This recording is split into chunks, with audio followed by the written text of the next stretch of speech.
married, and she's always been excellent in reading and spelling and all that good stuff. And I wasn't too good in that, but I got by with what I had, and I knew it wasn't good enough. He didn't spell well, so when he was writing a check, I would just make sure I was standing near him. So when he needed to ask me very discreetly, I could just whisper to him the correct spelling. Things like that I noticed over time in conversation. He would try and be part of it, but you would just see his eyes glass over, and he was just kind of staring into space. And then in a bit, you could tell he checked out. And I would watch conversation, and it was as if the group, would just shift, and not that they physically stepped in front of him, but he was just very excluded from the conversation. Well, actually, it was on our honeymoon. I took her to the ranch that I grew up on in Golden, and my dad's boss's wife was still alive, and she was still there, and she was, I think, in her 70s, but she was going through a college course. And she goes, "It's never too late to learn anything." That was another thing that was stuck in my mind. I'm still alive. I'm 60 years old. Who knows how long I'll be alive? But let's get some more out of life. Yeah. Than just being stuck in this. It was like a dome. It's like holding your head, and you can't get the knowledge out. It's like, and it was just so frustrating. And it ran off into my marriage, ran into my kids. It was just, I would get frustrated and kind of like take it out of them. It's like, they don't deserve this.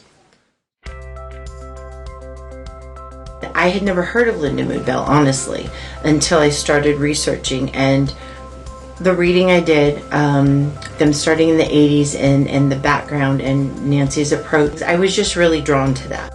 It was a shot in the dark, but I was just drawn to this organization, and I felt we should go with it. When I first started, my fear was rejection or not comprehending it good enough to where I could advance.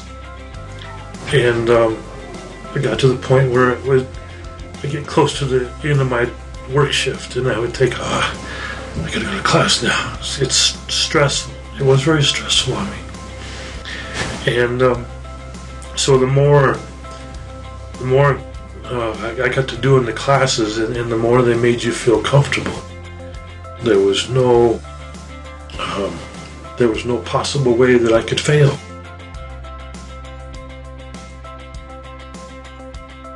The way they taught it, the way it made me feel, the way to concentrate on it.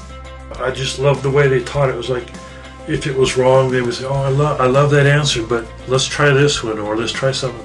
It wasn't like, "Well, that's wrong, let's do something else." It was very put together. There was one teacher, she'd say, "You got this, Bob, you got this, come on." I go, "No, you got this."